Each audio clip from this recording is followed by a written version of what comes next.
기도하겠습니다. 하나님, 조금은 오랜만에 이 자리에 섭니다. 그동안 갈보리 교회를 지켜주시고 하나님의 백성들을, 하나님의 사람들을 여기까지 인도해 주셔서 감사합니다. 그리고 앞으로도 새롭고 아름다운 일을 이곳에 모인 하나님의 사람들을 통하여 행하여 주시옵소서. 그것으로 인해 감사를 드립니다. 부족한 이가 갈보리 교회를 통하여 받았던 주님의 사랑을 기억하고 감사하며 오늘 다시금 이들과 함께 주님 앞으로 나아갑니다. 우리들을 통하여 일하시는 당신의 이야기를 들려주시옵소서. 이 모든 말씀 거룩하신 예수님의 이름으로 기도합니다.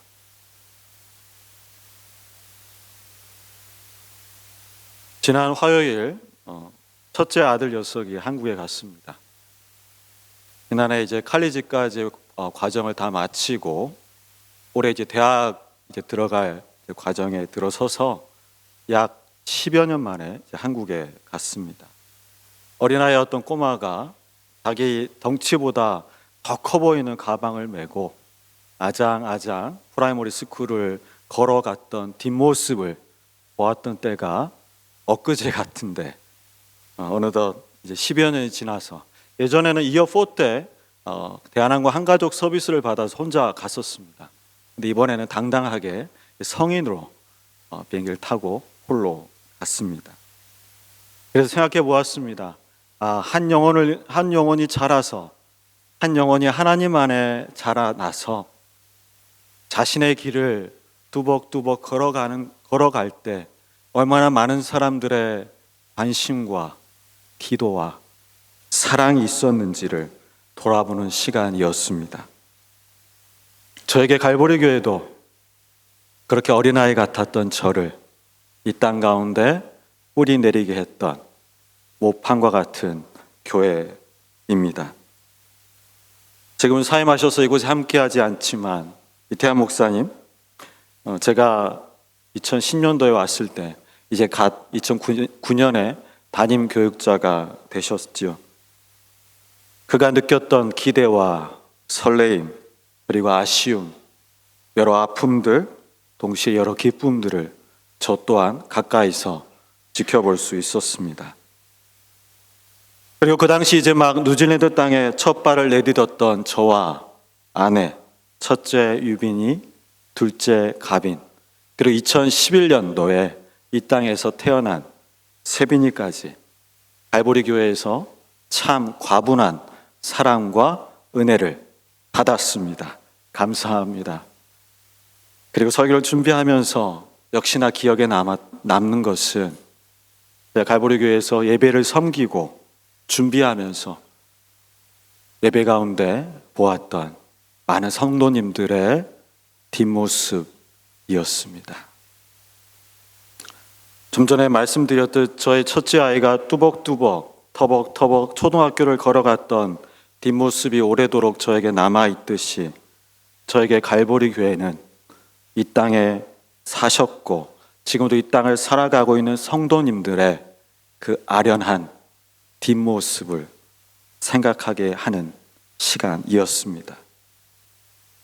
더하여 이제는 감사하면서도 송구스러운 것은 이제는 저의 뒷모습을, 저의 지난 시간들을 여러분과 함께 나누기를 원합니다. 그동안 이 자리를 주님과 함께 지켜주신 성도님들께 정말 감사드리고 오늘 잠시지만 하나님 앞에서 함께 받은 그 은혜를 함께 노래할 수 있었으면 좋겠습니다.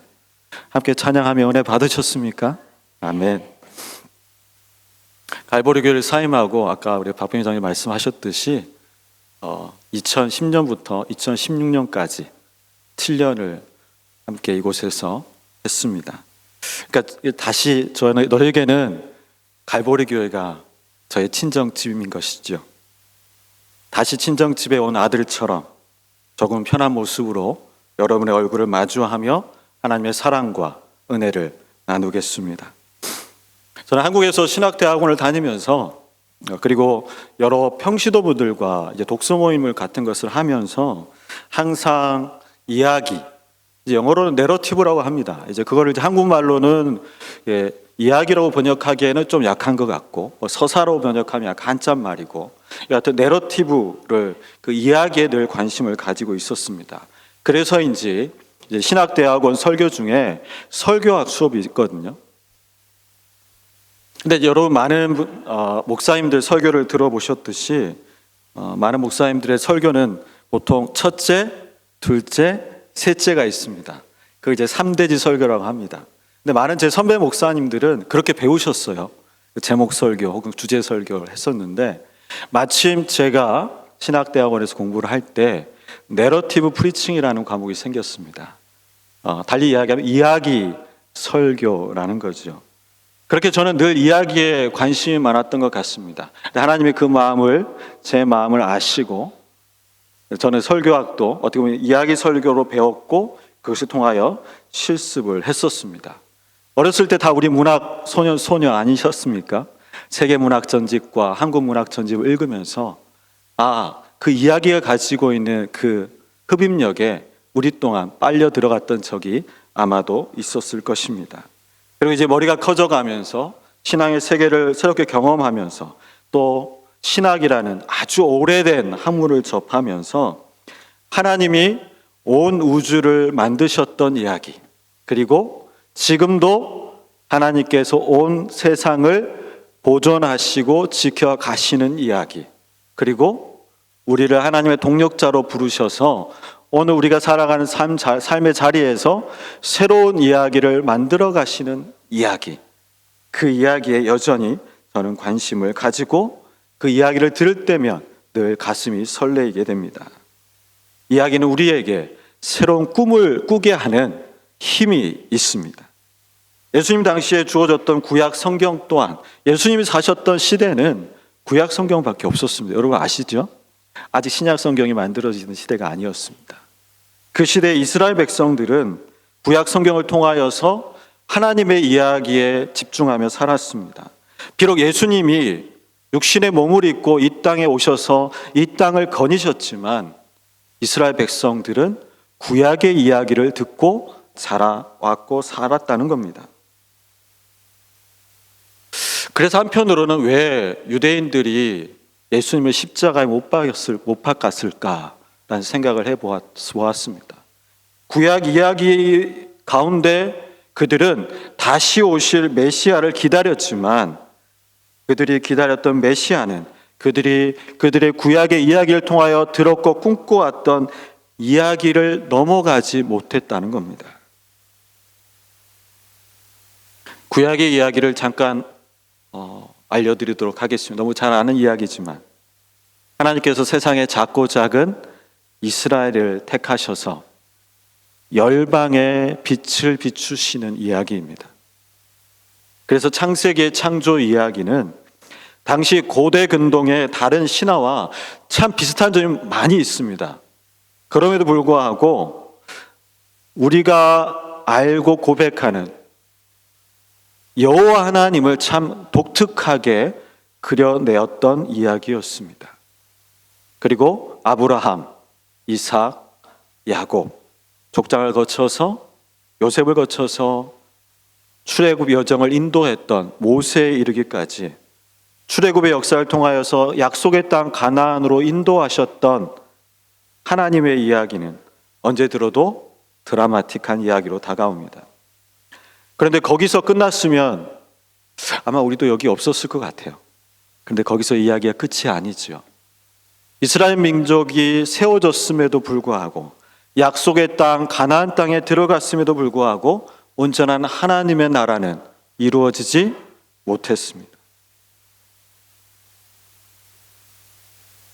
안타까운 사실은 열방 가운데 하나님의 마음을, 하나님의 역사를 전하기 위하여 선택되었던 이스라엘 민족이 오히려 하나님으로부터 떠나 오히려 하나님께 반역했던 이야기가 구약의 이야기입니다. 그리고 그들은 포로로 잡혀가게 됩니다. 그래서 어떻게 보면 구약 성경의 이야기는 희극보다는 비극에 가깝습니다. 오늘날 이스라엘 땅을 한번 돌아보십시오. 그 땅도 여전히 슬픈 소식, 답답한 소식이 들려질 때가 많이 있습니다. 여하튼 이스라엘 민족은 그럼에도 불구하고 포로 생활을 마치고 다시 그 땅으로 돌아왔고 그들만이 원했던 그들의 메시아를 기다렸습니다.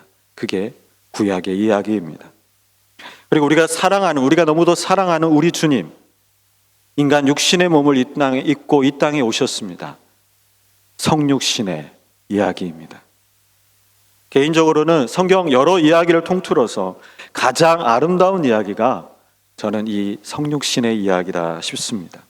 빌립보서 2장은 성육신의 이야기를 다음과 같이 표현합니다. 우리 빌립보서 2장 5절부터 8절까지 세 번역 버전으로 같이 한번 읽겠습니다.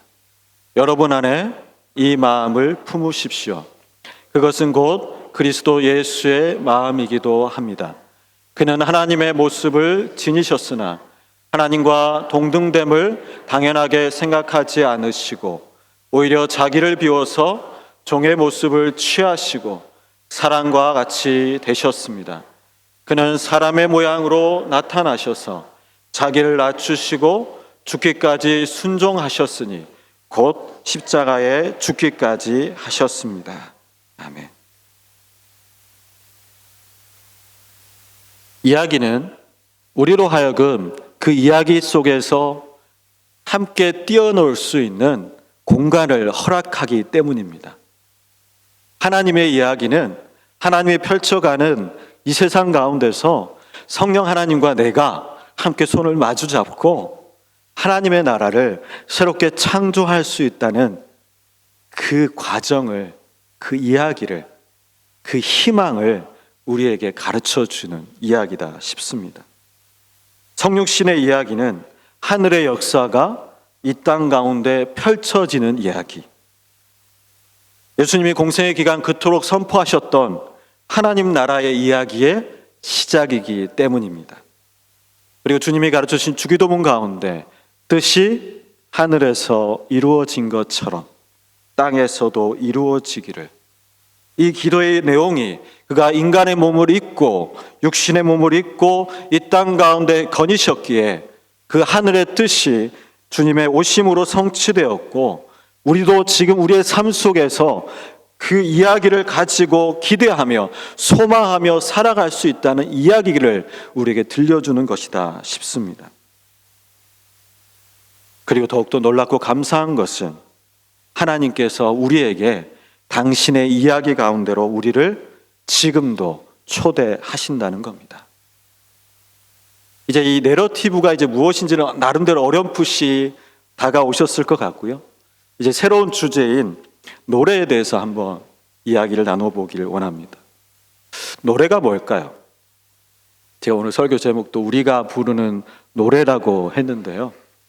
노래의 사전적 정의는 다음과 같습니다. 노래란 어떤 사상이나 가치, 마음의 감정 등을 음악이라는 어떤 형식을 통하여서 공동체에게 혹은 타인에게 혹은 사회에 전달하는 시간적 행위 예술이라고 합니다. 노래의 의미가 깊지 않으십니까? 우리는 이 노래 가운데 주님의 마음을 실어 전하는 사람들입니다. 그리고 노래의 어원이 참 재밌는 것이 놀이라는 것에서 왔다고 합니다. 제가 노래를 소개하는 이유는 성경의 위대한 선배들 또한 노래하는 사람들이었다는 겁니다. 찬양하는 사람들이었습니다. 특히 우리가 존경하는, 우리가 너무 닮고 싶어하는 다윗은 시편의 사람이었고 노래하는 이였습니다.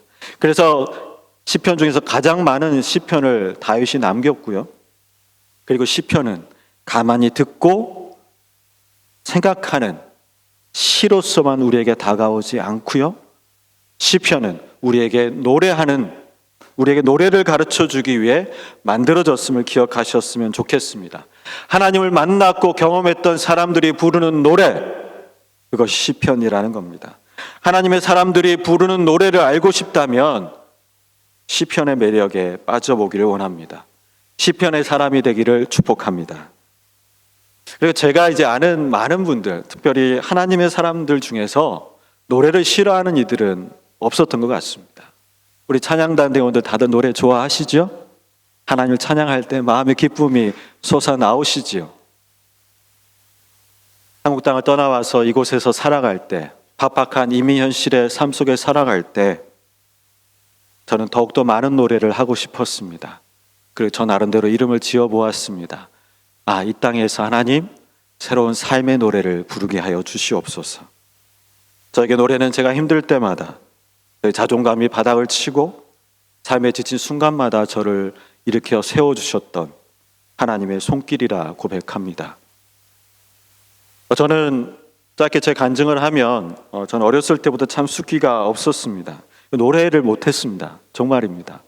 지금 노래를 못하지만 오죽했으면 어머니께서 이제 성격을 고쳐보시고자 저 모르게 이제 태권도 학원을 이렇게 몰래 데리고 가셨던 기억이 있습니다. 그러니까 늘 제 안에 어떤 생각이나, 아까 노래의 정의를 이야기했듯이 제 안에 어떤 생각이나 나의 마음이나 나의 가치를 누군가에게 전달한다는 것이 좀 버겁게 느껴졌던 것 같아요. 그랬던 제가 중학교 때 이제 교회라는 곳을 가지 않습니까? 근데 이제 선배님들이 반강제적으로 끌고 옵니다. 너 성가대 해야 된다. 그래서 중학교 때부터 이제 성가대라는 것을 하게 되었습니다. 근데 참 재밌더라고요. 여전히 이렇게 콩나물 대가리 이렇게 따라가는 것은 어렵지만 서로 다른 사람들이 함께 모여서 다양한 목소리들이 하나님의 은혜를 노래할 때 하나님이 참 기뻐하시겠구나. 그걸 경험하면서 하나님께 저를 그렇게 빚어 오셨습니다. 더하여 이제 제가 3년 전부터 오클랜드 한인 합창단이 생겼습니다. 그래서 물론 저보다 많은 선배님들이 많이 계신데요. 여러 많은 선배님들과 매주 월요일마다 다양한 노래를 부르고 있습니다. 저 목사입니다. 근데 그 월요일 날 그 한인 합창단에서 다양한 노래를 부르고 있습니다. 더 설명하지 않겠습니다. 다양한 노래를 부르고 있습니다. 단지 처음에 노래를 부르기 위해 갔지만 제가 도전받는 것, 그들의 노래하는 그 모습을 통하여서 그들의 삶의 이야기들을 들을 수 있었다는 겁니다. 2시간 동안 함께, 2시간 넘는 시간 동안 함께 웃고 함께 울고 함께 눈물 짓는 그들의 모습을 듣고 바라보면서 이 땅에 살아오셨던 선배들의 모습을 조금이나마 엿볼 수 있어 좋았고요. 또 한 분 한 분들의 이야기를 그 노래를 통해서 귀 기울일 수 있다는 것이 참 저에게 도전이 되었습니다. 하나님은 우리를 다양한 모습으로 인도해 가십니다. 하나님은 지금도 여러분의 이야기를 그 누군가에게 들려주기를 원하십니다. 더 좋다면 여러분의 노래로 여러분이 만나는 이들에게 여러분의 공동체에서, 여러분의 삶의 자리에서 여러분의 삶의 노래를 들려주시기를 축복합니다. 자, 그러면 우리 이야기와 이 노래라는 나름대로 제 밑밥을 깔고 가는 겁니다. 이야기와 노래라는 이 주제를 생각하시면서 오늘 본문의 세계로 잠깐 들어가 보기 원합니다. 오늘 우리가 읽은 본문의 말씀은 이제 바울이 고린도 교회에 쓴 편지입니다. 근데 이제 고린도 교회는 여러분이 아시던 것처럼 항구 도시였습니다. 로마 시대 가장 큰 항구 도시 중에 하나였습니다. 한번 생각해 보시죠. 상상해 보시죠. 항구 도시란 말은 많은 사람들이 오고 가고 있었다는 거예요. 많은 민족의 사람들이 오고 가는 것이 쉬웠다는 겁니다. 그럼 많은 다양한 사람들이 오고 갈 수 있었다는 것은 다양한 물건들과 다양한 사상들과 다양한 인종들이 그곳에 오고 가게 되었다는 겁니다. 그 땅의 컨텍스트를 기억하는 것이 중요합니다. 그리고 오늘 우리 삶의 컨텍스트가, 우리 삶의 환경이 어떠한지를 기억하는 것도 중요합니다. 그래서 바울은 그 고린도 교회가 직면한 문제가 얼마나 다양했겠어요? 우상의 문제, 행음의 문제, 혼인의 문제, 그리고 다양한 철학, 다양한 어떤 사상의 문제, 다양한 종교의 문제 가운데 너희가 믿고 아는 복음의 이야기가 얼마나 독특하고 얼마나 능력 있는지를 설명하기 위하여 고린도 전후서를 고린도 교회에 보내었다는 겁니다. 그러면서 고린도 교회의 여러 문제의 솔루션을 제시하기 전에 먼저 너희가 알아야 할 가장 중요한 이야기, 복음의 이야기를 이야기합니다. 저를 따라서 한번 선포하기 원합니다. 우리가 가진 복음은 십자가의 도를 이야기하는 것입니다. 네, 십자가의 사건은 인류에게 하나님이 구체적으로 누구신지를 실제적으로 드러낸 사건이었습니다. 특별히 오늘 본문 21절은 이렇게 말씀합니다. 세 번째 버전인데요, 같이 한번 읽겠습니다. 시작. 이 세상은 그 지혜로 하나님을 알지 못하였습니다. 하나님의 지혜가 그렇게 되도록 한 것입니다. 하나님께서는 어리석게 들리는 설교를 통하여 믿는 사람들을 구원하시기를 기뻐하신 것입니다. 아멘.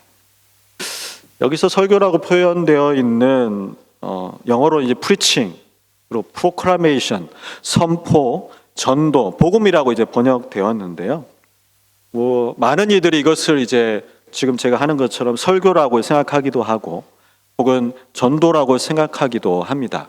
약간 제가 맨 처음에 제가 이야기에 관심이 많았고, 제가 신학대학원에서 설교학 수업을 들었을 때 그때 마침 내러티브 프리칭이라는 것이 생겼듯이 이제는 복음을 전하는 우리 삶의 방법들과 형식들은 좀 변했으면 좋겠다 싶습니다. 왜냐하면 우리의 다음 세대가 우리의 문법에 어울리지 않기 때문입니다. 우리의 다음 세대가 우리가 알고 들어왔던 이야기의 형식에 어색해하기 때문입니다. 그러면 어떻게 해요? 우리 아이들에게 바꾸라고 해야 됩니까? 아니, 우리가 바뀌어야 합니까? 죄송합니다. 어르신들에게 바뀌라는 말씀하셔서. 저도 힘듭니다. 그렇지만 정말 갈보리 교회가 우리의 다음 세대를 살리고자 원하신다면 내가 그동안 알고 왔던 복음의 형식, 내가 경험하고 깨달았던 복음의 이야기를 우리 다음 세대가 이해하고 품을 수 있도록 조금이나마 노력해 보셨으면 좋겠습니다. 하나님께 지혜를 구하셨으면 좋겠습니다. 왜냐하면 하나님은 지금도 우리의 이야기 가운데, 우리의 삶의 노래 가운데 함께 하시기 때문입니다. 그럼에도 불구하고 우리가 가지고 있는 복음의 도, 십자가의 도는 변하지 않습니다. 그래서 제가 드리는 제안은 여러분의 일상이 복음을 품는 삶이 되기를 소망합니다. 조금만 이제 우리 윗세대와 다음 세대, 저는 이제 항상 제가 요즘 많은 설교를 하지 않지만 특별히 어른들한테 설교할 때마다 이야기합니다. 우리들은, 적어도 우리 윗세대들은 저까지는 뭔가 복음 이야기하면 어떤 선명성, 어떤 확신이 중요했었어요. 물론 중요합니다. 그런데 포스트 모던 시대를 살아가고 있는 우리 다음 세대들에게는 십자가의 도를 이야기하기에 앞서서 그들이 생각하는 어떤 모호함, 불확실함에 대해서 조금은 이해하고자 노력하셨으면 좋겠습니다. 본래 우리가 믿고 아는 복음의 내용은, 복음이신 예수 그리스도는 우리의 언어와 우리의 생각으로 결코 표현할 수 없는 분이십니다. 그런데 인간의 이성이 발달하고 학문의 체계가 정교화되면서 우리는 하나님을 우리의 경험과 지식 가운데 가두며 살았는지 모르지요. 복음은 십자가의 도 가운데 숨겨진 비밀입니다. 복음은 우리 삶 전체를 통하여서 일평생토록 이해되고 경험되어져야 할 신비의 세계로 우리를 인도합니다. 제가 이제 뉴질랜드에 와서 우리 박병민 장로님 때문에 농담 반 진담 반인데요. 박병민 장로님 때문에 몸으로 일하는 것을 시작했습니다. 그러면서 제가 참 많이 회개를 했던 것 같아요. 한국에서는 목사로서 이제 제가 목사가 된 지 얼마 되진 않았지만 목사로서 영적 어떤 우월감, 한국은 지금 또 약간 성직자주의라는 게 있어요. 그리고 한국 교회에 만연한 거룩한 것과 속된 것을 조금 이렇게 나눠야지만 속이 편한 게 있는 것 같아요. 한국 사람들은. 우리 민족 정서에는 긴 건 긴 거고 아닌 건 아닌 거예요. 선이 좀 분명해야 되는 것 같아요. 그런데 이 땅에 와서 제가 한국에서 하지 못했던 일들을 경험하면서 마틴 루터가 종교개혁을 통하여서 우리에게 주었던 도전이 무엇이었나를 다시 한번 생각하게 되었습니다. 목회자든 교역자든 성도님이든 하나님 앞에서는 구분된 존재가 아니라는 겁니다. 만인 제사장의 원리는 이 땅을 살아가는 하나님의 자녀들에게 너희가 살아가는 그 땅이, 그곳이 하나님이 역사하시는 공간이고 시간이 될 수 있다는 것을 가르쳐 주는 것이고요. 우리는 하나님께서 우리를 부르신 그 부름의 자리에서 영적 제사장의 역할을 감당할 수 있다는 겁니다. 그래서 제가 몸으로 일하면서 가장 회개했던 것은 목사로서 살아왔지만, 목회자로서 지금도 이 여정의 길을 저 나름대로 걸어왔지만 성도님들의 삶의 이야기를 들으려고 하지 않았던 제 모습이었다는 겁니다. 오늘 우리의 예배를 돌아보십시오. 저는 솔직히 이 강단 위에서 여러분 앞에 섰지만 제가 정말 원하는 것은 여러분의 삶 속에서 일하셨던 하나님을 듣고 싶은 겁니다. 근데 어느 순간 언제부턴가 우리 예배에는 그러한 시간이나 그러한 공간이 없었던 것 같아요. 이야기는 하나님의 이야기 가운데 내 삶의 이야기가 함께 갈 수 있다는 것, 하나님이 지금도 일하시는 그 창조의 이야기 가운데 성령 하나님께서 우리에게 오라, 그리고 새로운 공간을, 새로운 이야기를 창조하는 그 이야기 가운데로 여러분을 초청하는 이야기라는 겁니다. 다시 말씀드리지만 우리의 일상 가운데 하나님의 이야기를 녹여야 합니다. 우리가 부른 노래 가운데 주님의 마음을 실어서 전해야 합니다.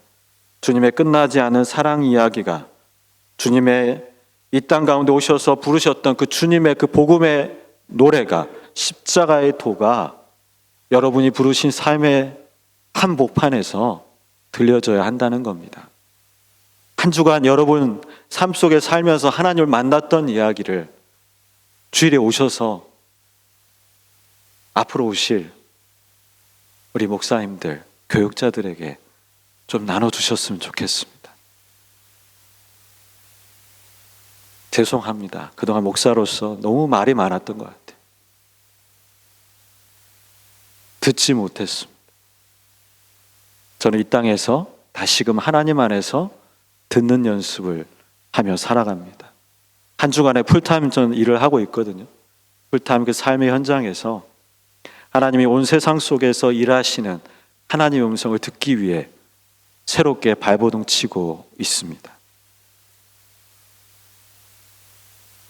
목회자가 자신의 삶의 이야기를 성도들에게 전하지 않으면서 성도님들의 삶의 이야기를 진실로 귀 기울여 듣지 않으면서 감히 이 강단에 서서 하나님의 이야기라고 선포할 수 있을까요? 적어도 제가 생각하는 건강한 교회는 성도님들, 목회자들, 사역자들 모두가 하나님 앞에서 자신의 이야기를, 자신의 삶을 통해서 일하셨던 하나님을 마음껏 노래할 수 있어야 한다 싶습니다. 그래서 다시 말씀드리지만 그것이 바로 성령 하나님이 내 삶의 공간에서 일할 수 있도록 내어드리는 연습이 필요하다는 겁니다. 그리고 더 나아가서 옆에 있는 지체들에게 나와 너의 그 공간 속에서 성령 하나님께서 어떻게 일하시는지를 기다리시고 서로의 이야기를 들으셨으면 좋겠습니다. 갈보리 교회 그동안 여러 모양으로 여기까지 달려오신다고 수고하셨습니다. 그렇다면 앞으로 좀 더 성숙한 모습을 기대합니다. 좀 더 튼튼하고 건강한 모습으로 열방을 향하여 하나님의 이야기를 노래해 주시기를 축복합니다. 그러하기 위해 다시금 하나님의 이야기와 여러분의 이야기에 주목할 수 있기를 바랍니다. 하나님이 여러분의 이야기를 듣고 싶어 하십니다. 하나님이 당신의 아들 예수님을 통하여 보여주신 십자가의 사건을 여러분의 일상의 자리에서 더욱더 풍성하게 깊이 있게 새롭게 발견하시기를 축복합니다. 오늘 본문의 말씀을 잠깐 또한 들여다보기 원합니다. 유대인은 지금도 마찬가지인데요. 유대인들은 표적을 구했습니다. 사인을 구했다는 거죠. 기적을 구합니다. 왜냐하면 유대인들의 삶을 돌아보시면 아시듯이 그들은 하나님의 이적, 하나님의 기적을 바로 눈앞에서 보며 살았어요. 그들의 믿음의 선배들은 그 이적을 마음속에 간직하며 살았습니다. 광야 40년의 시간 동안 하나님께서 날마다 기적을 베풀어 주셨기에 그들이 가나안 땅에 들어갈 수 있었습니다. 그래서 로마 시대 가운데 예수님이 오셨음에도 불구하고 그들이 꿈꾸었던 메시아는 당시 로마 시대 가운데 정치적, 경제적, 문화적으로 그 당시의 시대를 뒤엎고도 남을 메시아를, 정치적 메시아를 기다렸다는 겁니다. 그래서 예수님께서 이 땅에 오셔서 성육신 하셔서 오셔서 예수님이 기적을 베푸셨음에도 불구하고 그들의 마음에 차지 않았던 것 같아요. 그들은 예수님이 관심을 가지고 사랑을 베푸셨던 약자들, 가난한 자, 과부, 어린아이들, 병자들이 보이지 않았습니다. 그들은 예수님이 하겠던 시선에 그들의 시선을 맞추지 못했습니다. 유대인은 표적을 구하였으나 그들은 예수님을 십자가에 못 박았습니다. 그리고 당시 로마 시대 가운데 헬라인들은 지혜를 찾았습니다. 바울이 살았던 헬라 시대, 바울 또한 당시 모든 교육 과정을 이수한 엘리트였지만 바울은 알았습니다. 헬라 문명에 가지고 있었던 그 철학, 그 이성의 어리석음을 알았습니다. 오늘날 우리도 마찬가지죠. 포스트 모던 시대를 맞이하면서 역시나 세상의 사람들은 하나님 아닌 또 다른 우상을 의지하며 살아갑니다. 우리는 지금 AI 시대를 살아가고 있습니다. 여러분이 인정하든 인정하지 않든. 본래 철학은 필로소피라고 하죠. 지혜를 사랑하는 학문이었습니다. 지혜를 사랑하고 인간의 삶 가운데 일어나는 많은 사건들을 나름대로 이해하고 해석하기 위해 만들어진 학문입니다. 그리고 신학은 그 철학과 때로는 씨름하면서 조우하면서 어떻게 이 이성의 시대 가운데, 이 포스트 모던의 시대 가운데 하나님을 이야기할 수 있는지 씨름하는 학문으로 지금까지 자리매김하고 있습니다. 그러함에도 십자가의 사건은 헬라인들의 시선에는 정말 어리석을 수밖에 없었다는 겁니다. 어찌 메시아라는 존재가 저 어리석어 보이는 십자가에 달려 죽어야만 하는가? 그들의 질문은 그러함에도 거기에서 더 나아가지 못했습니다. 오늘 본문에서 바울은 표현합니다. 고린도서 1장 25절입니다. 같이 큰 목소리로 읽습니다. 하나님의 어리석음이 사람의 지혜보다 더 지혜롭고 하나님의 약함이 사람의 강함보다 더 강합니다. 유대인들에게 하나님은 결코 약한 존재가 아닙니다. 헬라인들에게 그들이 알고 믿었던 신은 결코 어리석은 존재가 아닙니다. 근데 우리가 전하는 십자가의 도는 유대인들에겐 어리석게 들리고 헬라인들에게는 너무나 연약하고 너무나 작게 보였다는 겁니다. 우리가 알고 사랑하는 예수님은 유대인들이 구했던 그 기적을 진정 기적으로 의미 있게 만드시는 분이시고요. 우리가 살고 우리가 사랑하고 믿고 의지하는 예수님은 헬라인들이 가졌던 그 이성을 뛰어넘어서 그 이성을 제자리로 놓게 하는 그 근원 자체이셨습니다. 유대인은 표적을 구하고 헬라인은 지혜를 찾지만 우리는 십자가에 못 박힌 그리스도를 전합니다. 여러분, 하나님은 우리가 감히 하나님을 어리석다고 말할 수 있을까요? 우리가 감히 하나님을 연약하다고 말씀할 수 있을까요? 그런데 바울은 고린도 교회에 보내는 편지에서 그래, 하나님은 결코 너희가 생각하는 것처럼 어리석지도 연약하지도 않으시지만 하나님의 어리석음과 약함의 사건을 보여주신 그것이 바로 십자가다. 우리가 그 하나님의 어리석음을 붙잡기 위해서라면, 우리가 그 하나님의 연약함에 붙들리기 위해서라면 십자가로 나아가야 함을 역설적으로 가르쳐 주었다는 겁니다. 하나님은 결코 어리석거나 가난하지 않으시고 연약하지도 않으십니다. 그런데 우리가 하나님의 어리석음을 붙잡기 위해, 그 하나님의 연약함을 붙잡기 위해 오늘 새롭게 결단할 수 있었으면 좋겠습니다. 거룩하신 주여, 예수님의 십자가 사랑이 나의 자랑이 되게 하시고 주님의 십자가가 내가 불러야 할 노래의 핵심이 되게 하소서. 내 삶의 자리에서 보여줘야 하는 삶의 이야기가 주님의 이야기 안에서 올바로 자리 잡게 하시고, 먼저 믿은 우리가 서로 사랑함으로 세상의 어리석음을, 세상의 약함을 드러내게 하시고 하나님께로 나아갈 수 있는 축복의 통로가 되게 하소서. 갈보리 교회가 이제 새로운 꿈을 꾸기 원합니다. 계속해서 하나님을 이야기하고 하나님을 우리의 삶 가운데 노래하기 원합니다. 이 시간 잠깐 기도하기 원합니다. 만져해 주시면 우리 함께 기도할 수 있었으면 좋겠습니다. 하나님, 하나님의 어리석음으로 이 땅에 보여주셨던 십자가의 그 이야기가, 하나님의 약함으로 우리에게 다가오셨던 십자가의 사랑 이야기가 다시금 내 삶의 중심으로 들어오기 원합니다. 내 살아가는 삶의 자리에서 그 십자가 이야기를 품고 살아내기 원합니다. 십자가의 도를 나의 노래 가운데 실어서 세상 가운데 노래하기 원합니다. 우리가 부르는 노래는 무엇입니까? 우리 함께 기도하기 원합니다.